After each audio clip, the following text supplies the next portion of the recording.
반갑습니다.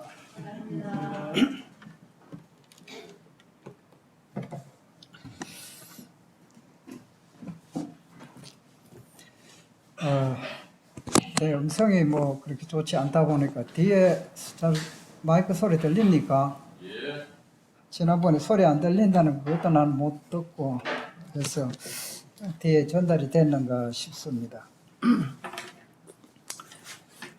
지난번에 우리 수요일 날 때도 요한복음을 공부를 했습니다.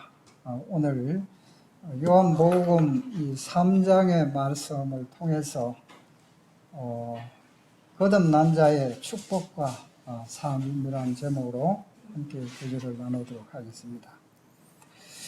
이 요한복음 3장이라 그러면은 딱 떠오르는 인물 우리가 다 알고 있죠. 예, 니고데모지요. 예. 너무나 유명한 사람입니다. 요한복음 3장에 보면은 유대인의 이 지도자, 바리새인이고 지도자고, 그 다음에 이 공의 원인, 그러한 참, 이 사회 지도층 인사고 또 종교 지도자고, 굉장히, 사회적으로 인물인 그런 지명이 있는 그런 유명 인사다 이렇게 볼 수가 있겠습니다. 그런데 밤에 예수님께 찾아왔지요. 아마 이 성경을 제가 공부하면서 유대 지도자 중에서는 예수님께 이렇게 직접 찾아온 인물은 잘 없는 것 같습니다. 물론 바리새인들이 예수님을 초청한 경우도 있지만, 그러나 이 니고데모는 이런 유명 인사로서 예수님을 아주 예의주시했습니다. 수많은 그 바리새인들, 정통파들이 있었지만은 예수님 앞에 직접적으로 진지하게 이렇게 의문을 가지고 그 문제를 해결하기 위해서 직접 찾아 나온 사람은 아마 니고데모가 유일한 사람이 아닌가, 저는 그렇게 생각을 해봅니다. 그래서 와서는 예수님께 질문을 했지요. 당신은 하나님께로부터 오신 선생인 줄 아나이다. 하나님이 함께 행하시지 아니하면은 이와 같은 많은 기적들을 행할 수가 없습니다. 그렇게 이제 난 생각합니다. 이렇게 질문을 했습니다. 그때에 예수님께서 거기에 대한 대답은 안 하시고 뭐라고 했습니까? 사람이 거듭나지 아니하면은 하늘나라를 볼 수 없다. 니고데모가 또 이제 생각을 해봤지요. 사람이 한 번 태어나는 건데 두 번 태어난다. 이거 참 이상하다. 어떻게 모태에서 다시 들어갔다가 나올 수 있습니까? 이렇게 또 질문을 했어요. 내가 진실로 너희에게로 오노니 물과 성령으로 거듭나지 아니하면은 하나님 나라를 들어갈 수가 없다. 거듭나지 아니하면 하나님 나라 볼 수도 없고 거듭나지 아니하면 하나님 나라를 들어갈 수도 없다. 그래서 어떻게 하면 거듭날 수 있는가 하는 이제 이 제목을 가지고 지난번에 이제 교제를 한 바 있습니다. 그런데 이제 이 거듭난다 하는 이 말이 참 우리가 일반적으로 잘 듣지를 못하는 그런 내용입니다. 교회에 다니더라도 중생한다, 거듭난다 이런 말들을 많이 설교도 하는데, 저도 과거에 이 거듭나야 천국 간다는 말에 귀를 기울였는데 거기에 대한 분명한 해답을 듣지를 못했어요. 그래서 지금 아마 많은 이 예수님을 믿는다고 하는 사람들이 어떻게 하면 거듭나느냐 이 질문을 하면은 제대로 아마 답을 할 수 있는 사람들이 그렇게 많을까 저는 생각을 해봅니다. 우리 영천교회 모든 성도들은 이 복음을 전하는 입장에서도 분명하게 이제 우리가 거듭났다는 이 확신 속에서 또 주님을 섬기고 있고, 또 복음을 전한 차원에서도 어떻게 하면 거듭나는지 이 문제가 우리가 굉장히 참 중요한 문제라고 봅니다.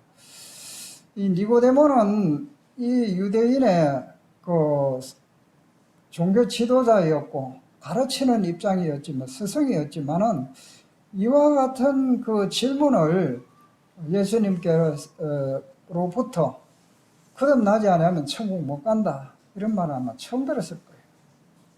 이 거듭난다는 게 도대체 뭔가? 그래서 이 니고데모는 참 그 진지하게 그 말씀을 이제 예수님의 말씀을 들으면서 이제 진행해 나가는데 그 예수님의 그 처방이 뭡니까? 어떻게 하면 거듭나느냐? 이제 3장 14절에 보면은 모세가 광야에서 뱀을 든 것 같이 인자도 들려야 하리니 이런 그를 믿는 자마다 영생을 얻게 하려 하심이니라.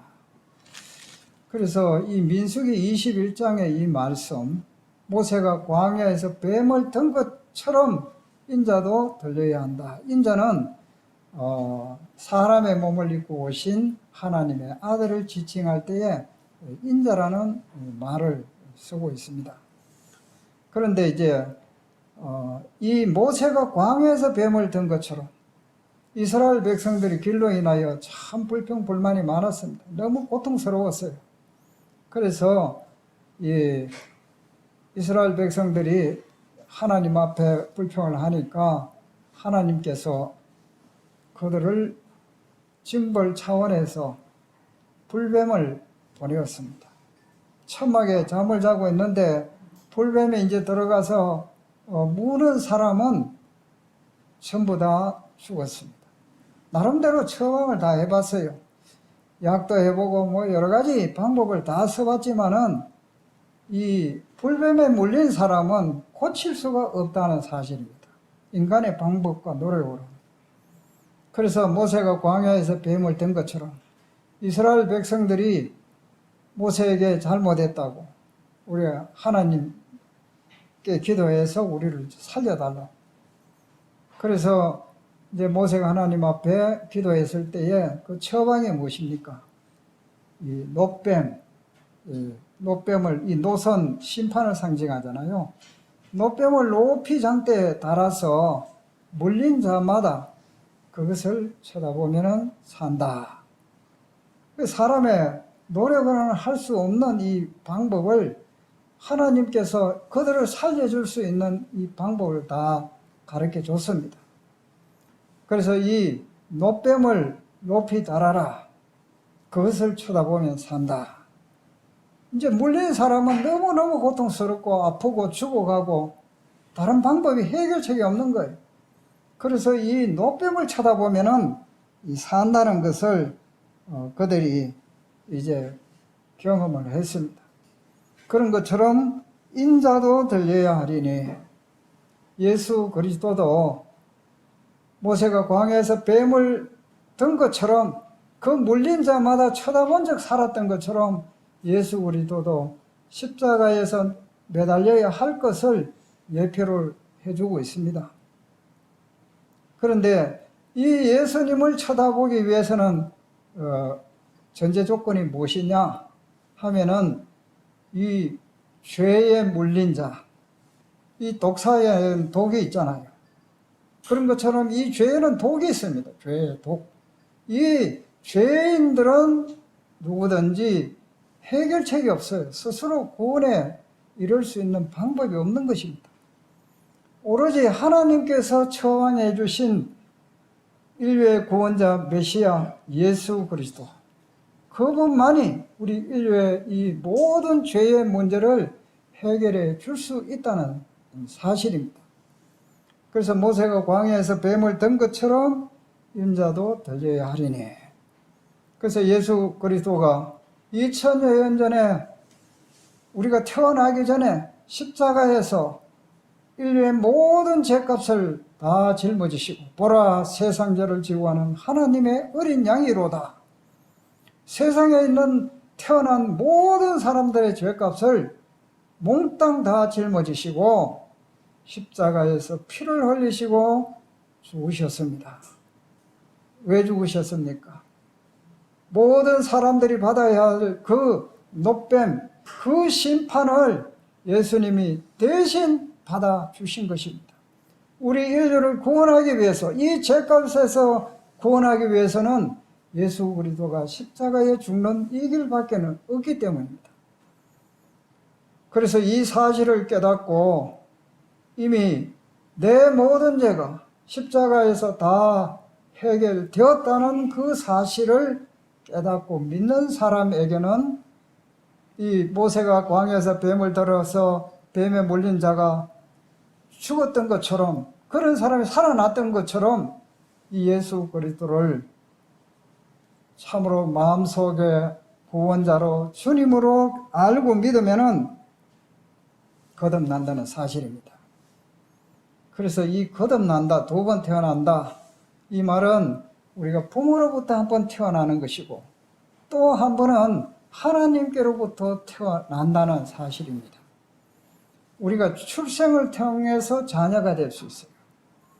자녀가 될 수 있을 때에 그 부모로부터 받을 수 있는 상속권과 또 이 보호받을 것, 부양받을 권리, 여러 가지가 이제 발생이 되는 것입니다. 우리는 하나님의 자녀로서 거듭날 때에 하나님께로부터 우리는 여러 가지 특권들을 우리는 받게 되는 것이죠. 그래서 이 거듭난다는 것은 반드시 두 번 태어나야 한다. 그러면 이제 우리가 이 거듭난 자의 이 축복이라고 생각할 때에 축복은 어떤 것이 있을까? 거듭난 자는 어떤 축복이 있을까? 또 거듭난 자는 어떻게 살아야 할 것인가? 물론 이것을 전부 이 시간에 다 말할 수는 없지만은 개괄적으로 간단하게 제가 주님께서 주신 대로 한번 같이 생각을 해보면서 주님께로 이 복을 축복된 시간이 되길 바랍니다.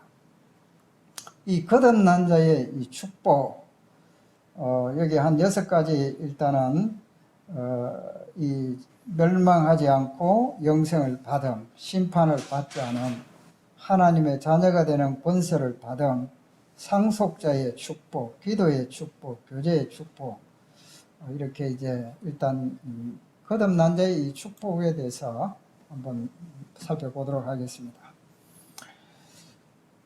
이 멸망하지 않고 영생을 받는다, 구원을 얻는다, 이렇게 이제 우리가 구원의 확신을 이제 거듭나게 될 때에 받을 수 있는 축복입니다. 그래서 15절에 이는 그를 믿는 자마다 영생을 얻게 하려 하심이라. 하나님이 세상을, 우리 다 같이 한번 16절은 뭐 다 외워야 되겠죠. 한번 같이 읽어보겠습니다. 시작. 하나님이 세상을 이처럼 사랑하사 독생자를 주셨으니 이는 그를 믿는 자마다 멸망하지 않고 영생을 얻게 하려 하심이라.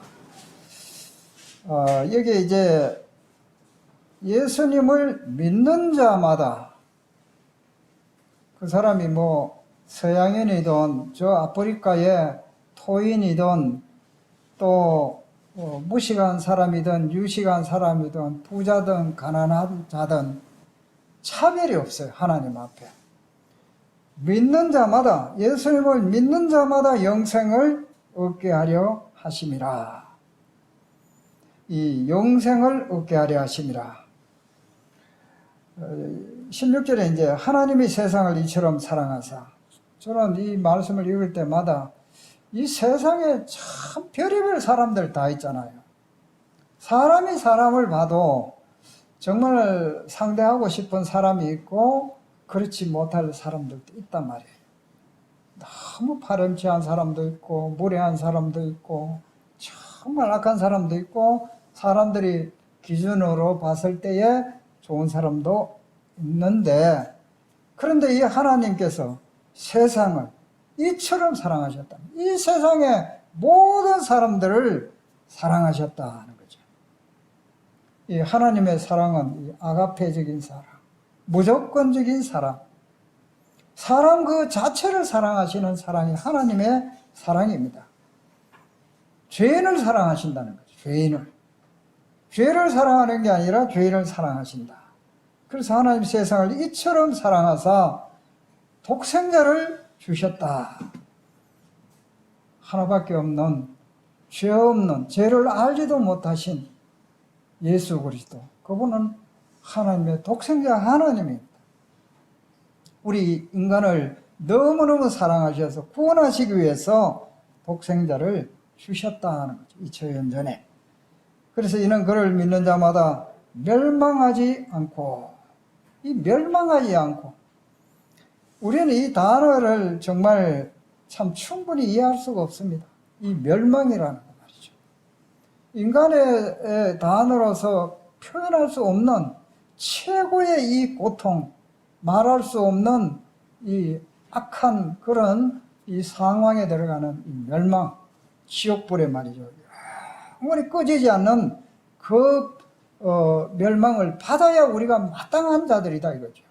우리의 죄값으로 우리는 본질상 진노의 자녀로 태어나왔고 죄성을 가지고 태어났기 때문에 죄를 지을 수밖에 없는 이러한 사람들이 가야 할 곳은 멸망이고 지옥인데, 이건 당연하게 가야 할 곳인데, 여기서 예수 그리스도를 믿는 자마다 멸망하지 않고 구원의 모든 문제, 죄값을 다 치러놨다 이거죠. 멸망하지 않고 그것을 믿는 자들에게는 영생을 얻게 하려 하심이라. 하나님이 그 아들을 세상에 보내신 것은 세상을 심판하려 하심이 아니요 그로 말미암아 세상이 모든 사람들이 다 구원을 받게 하려 하심이라. 하나님이 독생자 예수 그리스도를 이 땅에 보내신 목적은 모든 사람들이 다 구원받는 것이 하나님의 계획이고 뜻이다 하는 거죠. 이와 같은 하나님의 무한한 이 은혜와 사랑을 베풀어 주셨는데도 불구하고 영생을 얻지 못한다는 것은 우리 인간들의 이 죄 때문이 아니라 하나님의 사랑을 거절하고 예수 그리스도를 구원자로 거부하기 때문에, 믿지 않는 그 죄 때문에 가게 되는 영원한 이 멸망. 믿는 자는 멸망하지 않지만 믿지 않는 자는 영원한 멸망만이 기다리고 있다는 사실입니다. 우리가 이와 같은 멸망에서 구원을 받았다는 이 사실을 생각할 때에, 거듭났다는 이 사실을 생각할 때에 얼마나 우리가 감사한 일입니까? 하나님께서 이처럼 참 세상에 별 볼 일 없는 그저 풀같이 자라 살다가 시들고 영원히 지옥에 가야 마땅한 이러한 이 내 자신이 말이죠. 하나님의 은혜로 사랑으로 멸망하지 않고 영생을 얻는다는 것, 하나님과 함께 누릴 영광을 받게 된 것을 생각할 때에 우리는 이 거듭난 자가 받는 이 축복이 얼마나 크냐 이거죠. 얼마나 우리가 평상시에 얼마나 이것을 주님 앞에 감사하고 생각을 하고 있느냐 하는 거죠. 이제 우리가 이제 거듭난 자는 심판을 받지 않습니다. 이제 히브리서 9장 27절에 보면은 한 번 죽는 것은 사람에게 정하신 것이요 그 후에는 심판이 있다 이렇게 말씀을 하고 있습니다. 본래 하나님의 이 계획 속에는 모든 사람은 심판받도록 되어 있는 거예요. 한 번 죽는 것은 정한 이치고 그 후에는 심판을 받도록 되어 있습니다.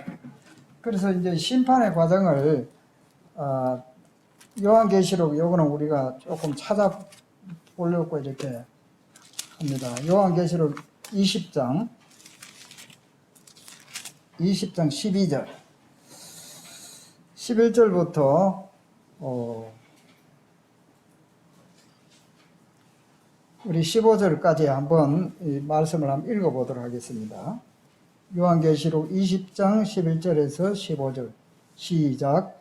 또 내가 크고 흰 보좌와 그 위에 앉으신 이를 보니 땅과 하늘이 그 앞에서 피하여 간 데 없더라.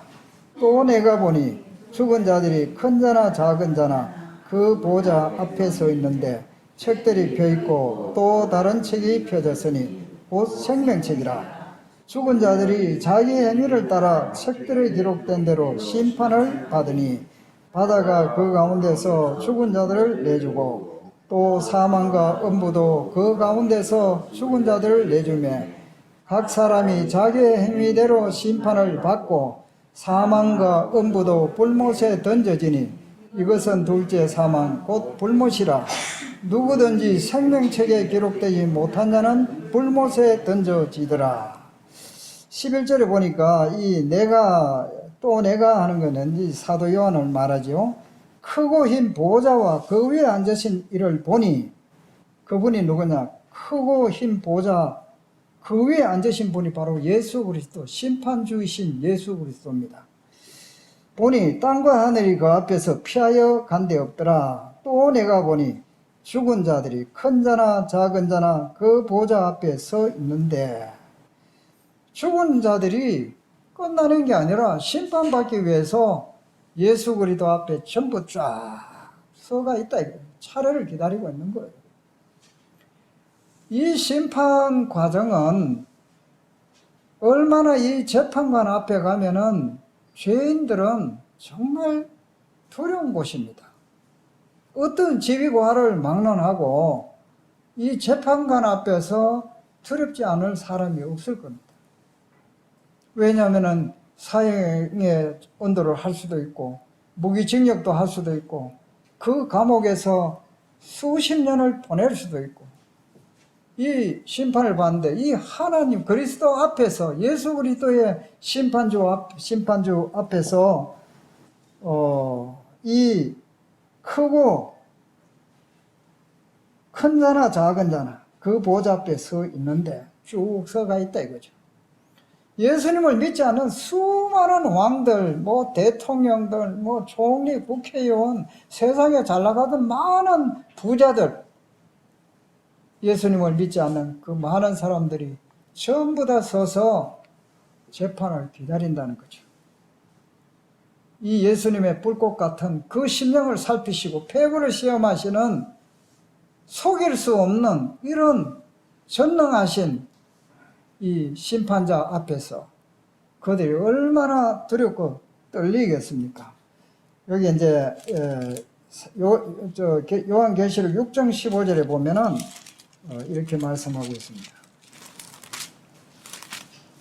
6장 15절에 보니까 땅의 임금들과 왕족들과 장군들과 부자들과 강한 자들과 모든 종과 자유인이 굴과 산들의 바위 틈에 숨어 산들과 바위에게 말하되 우리 위에 떨어져 보좌에 앉으신 이의 얼굴에서와 그 어린 양의 진노에서 우리를 가리라.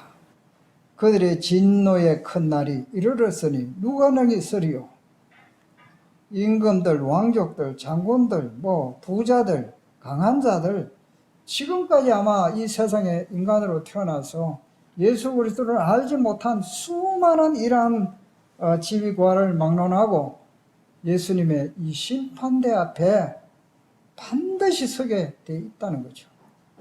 그런데 우리가 이 예수 그리스도를 주님을 믿는 이 사람들은 이 심판에 받지 않는다는 거죠. 우리가 이 심판을 받지 않는다는 이 사실이 얼마나 큰 하나님께서 주신 축복이냐, 은혜냐. 마땅히 내가 심판을 받아야 되고, 정말 내가 고개를 들 수 없는데 하나님의 말씀대로라면은 이러한 내가 하나님의 은혜로 이 심판이 이르지 안 받는다 이거죠. 요한복음 3장 18절에 그를 믿는 자는 심판을 받지 아니하는 것이요 믿지 아니하는 자는 하나님의 독생자의 이름을 믿지 아니하므로 벌써 심판을 받은 것이니라. 이 심판을 받은 것이니라, 이 말씀을 할 때마다 상당히 뭔가 탁 마음에 잘 와닿습니까? 아직까지 내 죽지도 않았는데 심판을 받은 것이다. 사실은 심판을 받은 것인데 집행이 유예된 거예요. 집행이, 제가 분별할 때는 이미 사형 언도는 돼 있는데 사형 집행은 아직까지 유예된 거예요. 시간적으로 기간이 남아 있다는 거죠. 그러나 이미 이 심판을 받은 지금 이 상태에 주님 오시면 이 사람은 영원히 지옥을 가는 거죠. 심판 받도록 받은 것은 이미 믿지 않는 누구든지 간에 심판을 받는데 받은 것이다 이거죠. 이 지평이 아직까지 유예가 되어 있다. 그 다음에 이제 요한복음 5장 24절에 우리가 말씀을 다시 한번 같이 한번 읽어봅시다. 시작. 내가 진실로 진실로 너에게 이르노니 내 말을 듣고 또 나 보내신 이를 믿는 자는 영생을 얻었고 심판에 이르지 아니하나니 사망에서 생명으로 옮겼느니라. 한 번 죽는 것은 정한이죠. 그 후에는 심판이 있다고 말씀하셨는데 심판에 이르지 않는다 했어요. 믿는 자는 영생을 얻었고 심판에 이르지 않는다. 믿는 자는 심판에 이르지 아니한다. 그러니까 왜 우리가 하나님 말씀에 심판받는다 했는데 왜 심판받지 않습니까? 예수님께서 내 대신 이 십자가에서 심판을 받으셨기 때문에 믿는 자의 이 받아야 할 이 심판을 다 받으셨다는 거죠. 그렇기 때문에 우리는 면제되는 것입니다. 얼마나 이 심판을 받지 않는다는 이 사실을 생각할 때에 믿지 않는 사람은 엄청난 이 고통 속에서 심판을 받게 되고, 그러나 우리 믿는 그 하나님의 은혜와 특권으로서 이 심판을 받지 않는다는 거죠. 우리가 이걸 생각할 때 너무너무 하나님 앞에 감사를 드려야 할 그런 제목인 것입니다. 그 다음에 이제 하나님의 이 자녀로서 받은 이 축복 속에 이 교제, 이 사귐의 이 축복입니다. 그냥 예수 그리스도가 우리를 이처럼 사랑하신 것은 나와 같이 우리를 얻어 흑암의 권세에서 불러내어서 나와 같이 교제하자는 거죠. 교제하자. 이 부부가 결혼을 하고 교제를 하고 사귐이 없고 얼굴 보고 날마다 대화하고 즐겁게 이렇게 살아가는 것이 하나님이 주신 축복입니다. 그런데 하나님께서 우리를 구원해 주신 것은 흑암의 권세에서 우리를 불러내어서 그의 사랑의 아들 나를 옮겨주셨고 또 교제케 하려 함이라 했어요. 교제케 하려 함이라. 그리고 이제 이 요한일서 여기 이제 본문 말씀을 읽어보면은요, 1장 3절에 우리가 보고 들은 바를 너희에게도 전하면 너희로 우리와 사귐이 있게 하려 함이니 우리의 사귐은 아버지와 그의 아들 예수 그리스도와 더불어 누림이라.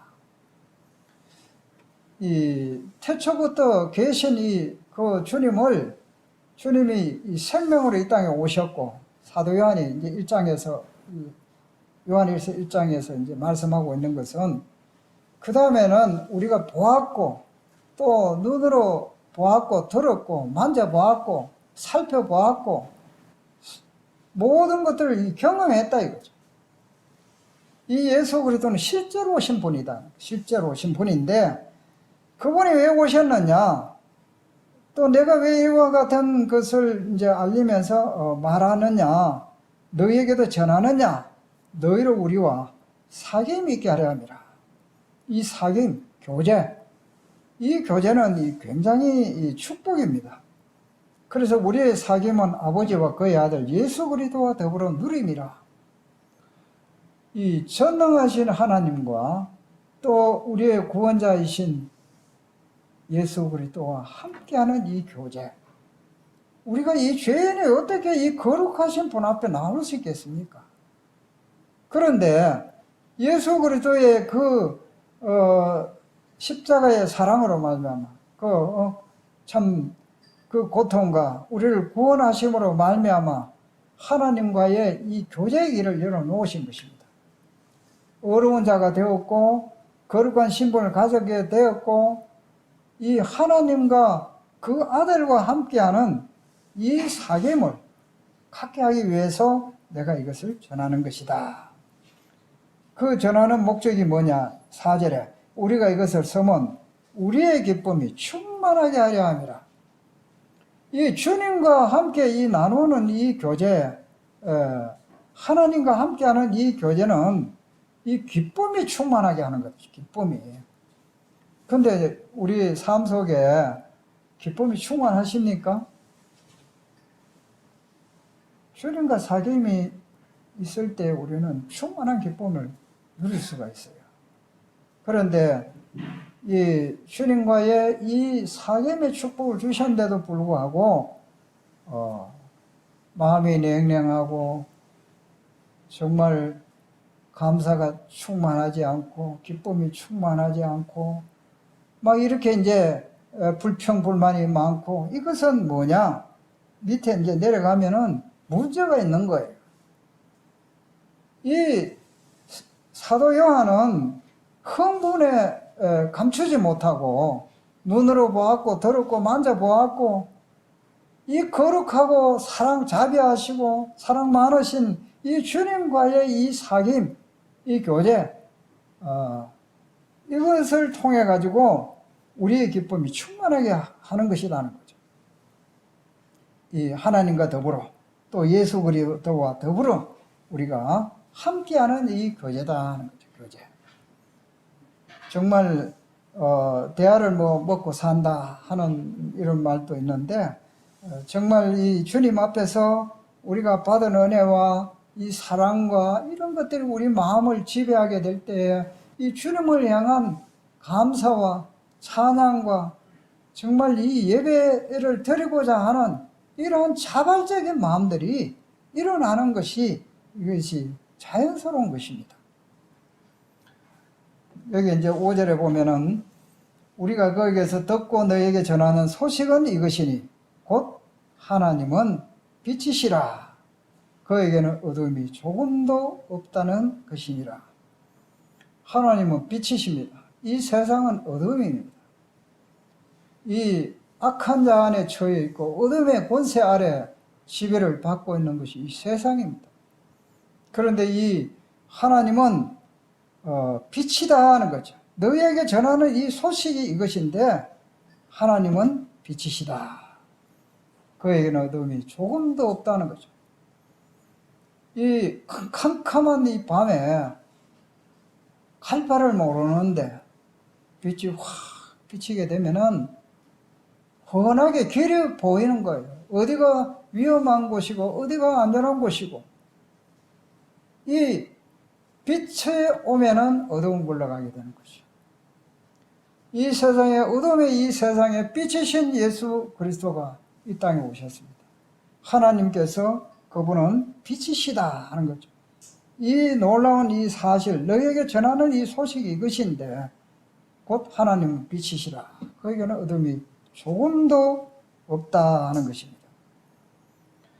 이 빛 가운데 우리가 이제 정말 살아야 하는 것입니다. 6절에 보면은 만일 우리가 하나님과 사귐이 있다 하고 어두움에 행하면 거짓말을 하고 진리를 행하지 아니함이거니와. 나는 하나님하고 교제 나는 참 잘하고 있어요. 하나님하고 교제 좋아요. 그런데 어두움 가운데 행하면은 그 말은 거짓말이다. 거짓말이다. 그 진리를 행하지 않고 있다는 거죠. 세상을 사랑하고 있고 세상에 더 좋고, 하루 종일 우리 살아오는 시간들을 생각해 보면은 정말 내가 말씀을 보고 기도하고 이 주님을 묵상하고 이런 시간은 과연 얼마가 있고 얼마나 정말 기쁘고 좋은 시간이었느냐. 아니면은 내가 하는 일들이 이 세속적인 어떤 그러한, 물론 이 세상에 일한다는 것이 세속적이라고는 할 수 없어요. 직성에 일한다는 자체가 정말 우리 주님 안에서 기쁨으로 또 맡겨주신 일을 열심히 하는 거, 이거는 거룩한 일입니다.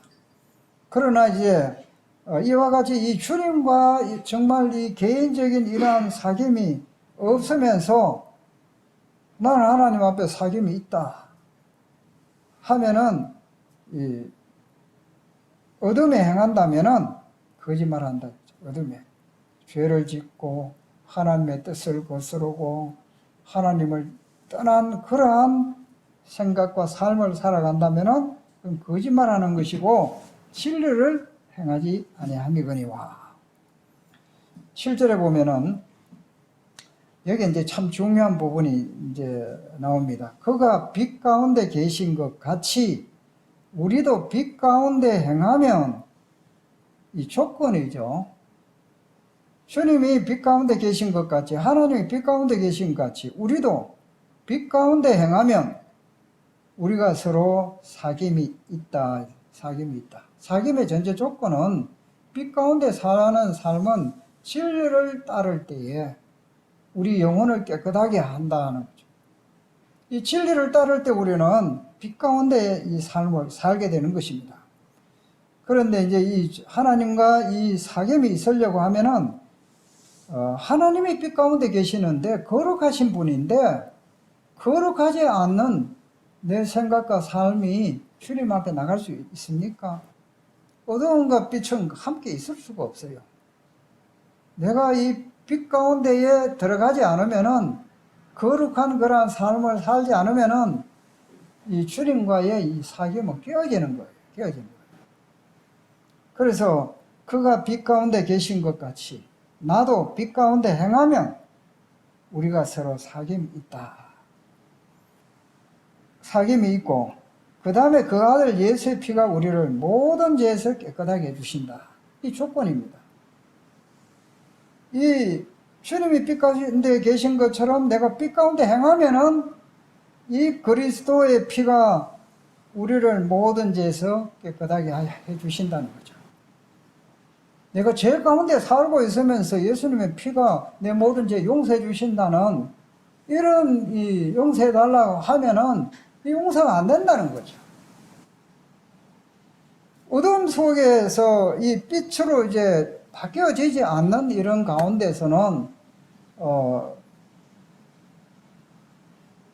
주님하고 상임도 없고 또 그 아들 예수의 피가 우리를 모든 죄에서 깨끗하게 한다는 전제가 뭐냐? 빛 가운데 행하는 것이다 이거죠. 우리가 잘못하면 어떻게 해야 돼요? 잘못했는 것을 뭔가 사람 간의 관계면은 그 관계 문제 해결해야 돼요. 그것도 주님 앞에 잘못했으면은 내가 이제 잘못된 이 삶이면은 습관적으로 나쁜 일을 계속 한다면은 하나님 앞에 해서는 안 될 일, 하나님이 기뻐하시지 않는 그런 행동, 그걸 고치지 않고 예수님 피로 용서해 주십시오. 안 된다는 거죠. 일단은 그 행위를 일단 중단하고 이제 버리고 그 다음에 주님 앞에 내가 잘못했다. 이렇게 이제 1장 9절에 우리가 만일 우리 죄를 자백하면 그는 미쁘시고로서 우리 죄를 사하시고 모든 불의에서 우리를 깨끗하게 하실 것이요. 1장 9절에 나오는데 여기 이 하나님과의 이 사귐의 관계에 있어서는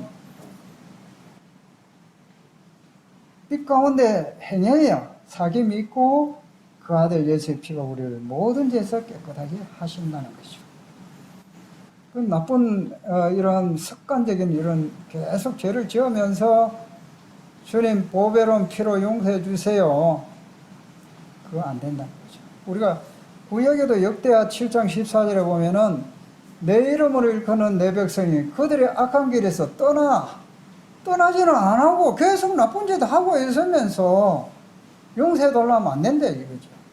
그들의 악한 길에서 떠나 스스로 낮추고 겸손하게 내 얼굴을 구하며 내가 그들의 기도를 듣고 그들의 죄를 사하고 그 땅을 고칠지라. 그러니까 이 하나님 앞에서 우리가 이 잘못된 이 교제가 왜 이렇게 정말 이 축복된 가운데서 이 교제가 이루어지지 않는가? 이 어두움 속에 있는 이러한 이 삶 속에서는 이 기쁨이 충만할 수가 없어요. 주님과의 이와 같은 이 교제의 축복. 그리고 이제 여기 이제 7절에는 여기 보면은 서로 사귐이 있다. 우리가 서로 사귐이 있다 했는데 이제 영어에는 보면 we have fellowship, one another 해놨는데 이 보면은 each other는 두 사람 간이잖아요. 완화자는 세 사람 이상일 때의 관계를 말하고 있는데, 우리가 하나님과의 나와의 관계도 그렇고 성도들과의 관계에서도 빛 가운데 우리가 살지 않으면은 교제가 안 돼요. 교제가. 지금 이 시대에는 갈수록 교제가 없어요. 이것도 우리가, 이 교제는 주님이 주시는 축복인데, 이 교제가 이와 같이 소홀해지고 주님 안에 이러한 교제가 풍성하게 이루어지지 않는 것은 우리 자신에게 문제가 있을 수 있다는 거죠. 그래서 이 7절에 그가 빛 가운데 계신 것 같이 우리도 빛 가운데 행하면 조건제입니다. 그래서 이제 이와 같은 우리의 축복의 이 삶, 거듭난 자는 하나님 안에서 하나님과 더불어 누릴 이 사귐의 특권이 있고, 이 특권 누려야 되는 겁니다. 정말 이 주님 앞에 말씀을 참 읽고 또 기도하고 이런 와중에 정말 이 주님의 이 기쁨을 우리가 이 시간이 너무 좋다 하는 것을 우리가 경험하는 것은 우리의 특권입니다. 이 교제의 축복을 또 받습니다. 그 다음에 이제 하나님의 자녀가 되는 권세를 받는 것. 이거는 뭐 시간 관계상 너무 이제 우리가 많이 하는 많은 이 자녀가 받을 수 있는 특권이 있죠. 그 중에 이제 하나가 이 어린아이들을 우리가 보면은 아빠 뭐 사줘, 뭘 달라, 또 뭘 먹고 싶다, 또 아이들이 말이죠. 부모인데, 아버지인데, 또 옷을 뭐 사달라, 또 이제 여행 가는데 경비를 달라. 이 자녀는 어떻게 합니까? 아버지한테 당연히 달라 하는 거예요. 아버지 줘야 될 거 아닙니까? 아버지 아닙니까? 아버지. 이 아버지 앞에 우리가 받을 수 있는 이러한 이 축복들이 너무 많다는 거죠. 우리가 천국의 축복도 물론 있고 신령한 축복들도 많이 있는데, 이 자녀가 누릴 수 있는 보호받을 권리, 양육받을 권리, 하나님께 기도할 권리, 이 기도의 이 축복, 말로 다 할 수 없습니다. 이 상속자의 축복, 그 다음에 이제 이 교제의 축복은 우리가 살펴봤습니다. 그러면 이제 그 거듭난 자의 이 삶에 대해서 이거는 뭐 빨리 넘어가겠습니다. 우리가 이제 주님 앞에 이와 같이 구원을 받았고 영원히 지옥 가야 될 내가 천국 갈 수 있는 은혜를 받았는데, 이거 생각하면 우리가 참 감사가 되고 찬양이 되고 기쁨이 솟아나고 전에 없던 평안한 마음이 내 마음을 자리 잡게 되고 주님 앞에 예배드리고자 하는 이러한 이 자발적인 마음들이 일어나는 거죠. 이와 같은 것이 거듭난 자의 삶으로 나타나야 한다는 거죠. 그 다음에는 이제 이 거듭난 자는 이 주인이 바뀌는 이 삶, 이거는 우리가 이제 평생을 통해서 이제 성장해 가야 될 문제입니다. 사도행전 2장 36절에 보면 너희가 십자가에 못 박은 이 예수를 하나님이 주와 그리스도가 되게 하셨느니라. 로마서 14장 9절에 그리스도께서 죽었다가 다시 살아나셨으니 곧 죽은 자와 산 자의 주가 되려 하심이라. 예수님께서 우리를 구원해 주신 목적 중에 가장 중요한 부분은 우리 인생의 주인이 되고 싶은 거예요. 그런데 내가 다 계획하고 내 마음대로 모든 것을 행동을 하면서 입으로만 주님 이거는 이 주인이 아니에요. 그러한 삶은 이 주님 앞에 주신 이 축복을 누릴 수가 없습니다. 주님이 내 인생의 주인이 될 때 나는 안전합니다. 평화롭습니다. 기쁩니다. 만족합니다. 그래서 이 날마다 우리는 내가 그리스도와 함께 십자가에 못 박혀 죽었는 그럼 이제 사는 것은 내가 아니요 내 안에 그리스도께서 사신 것이라. 날마다 우리는 기도하면서 내 안에 내가 주인이 아니고 그리스도가 내 주인입니다. 이 선포해야 돼요. 선포하면서 항상 주님이 내 인생의 주인으로 살아갈 수 있는 이 주인이 바뀌는 삶이 이 거듭난 자의 삶인 것입니다. 그 다음에 이제 우리가 뭐 너무 자주 하는 말씀이지만은 하나님을 기쁘시게 하는 삶, 하나님의 영광을 위한 삶이다 이거죠. 그 다음에 우리 그리스도인들은 거듭난 자는 이 섬김의 삶을 살아가야 된다. 이 사랑이라는 것은 뭡니까? 이타적인 사랑이에요. 이타적인 삶입니다. 자기를 기쁘게 하는 삶은 그거는 만족을 기쁨이 충만할 수가 없어요. 다른 사람을 위한 이 이타적인 사랑을 할 때에 주님께서 우리의 마음을 기쁨으로 충만하게 하시는 것입니다. 용서, 베품, 여러 가지 이 섬기는 삶이 우리 그리스도인들이 살아가야 될 거듭난 자의 삶이라는 거죠. 뭐 전도, 또 주님을 위한 고난, 우리가 주님의 이 상속자로 축복을 받았는데 고난도 함께 받아야 할 것이다. 로마서 8장 17절에 하나님의 은혜와 축복을 받았지만은 고난도 함께 받아야 된다. 그 다음에 이제 우리가 살아가야 될 이 삶은 빛 가운데 삶이다 하는 거죠. 모든 착함과 의로움과 진실함, 빛의 열매는 모든 착함과 의로움과 진실함이 있다. 우리는 그의 만드신 바라 너희로 선한 일을 하기 위하여 우리를 구원해 주셨다 했습니다. 이제 우리가 살아가야 할 일은 빛 가운데 삶. 그래서 이 하나님께서 우리에게 주신 이러한 삶의 원칙들, 이 거듭난 자는 정말 우리가 이와 같은 영생의 축복을 받았고 심판을 받지 않은 그러한 축복을 받았고 하나님의 자녀가 되는 이러한 축복, 또 이 교제의 축복, 찬양, 감사, 이러한 천국에 가면은 사실은 이 요한계시록 보면은 계속적으로 찬양과 예배와 영광을 돌리는 그러한 것이 최고의 주가 바로 그러한 것을 보게 됩니다. 그렇게 드리는 때에 찬양을 드리는 그 예배를 드리는 이 사람들의 마음이 충만한 기쁨으로 넘친다는 거죠. 그래서 우리가 이 주님께로부터 엄청난 은혜를 받았는데 이 감사, 찬양, 기쁨, 정말 이 예배의 삶이 그리스도인의 삶이 되어야 된다는 겁니다. 그래서 이제 요한복음 이 3장에 이 니고데모는 참 아주 상류층이 없고 했지만은 거듭나는 것이 뭔지 몰랐어요. 그러나 예수님께서 거듭난 것은 어떻게 하는 것이다 하는 것을 배웠고 알았고, 물론 나중에 거듭난 것을 우리가 보게 됩니다. 우리는 많은 사람들이 예수님의 이름을 부르고 있지만은 거듭난 것이 무엇인지를 분명히 명쾌하게 모르는 사람들이 너무 많다 이거죠.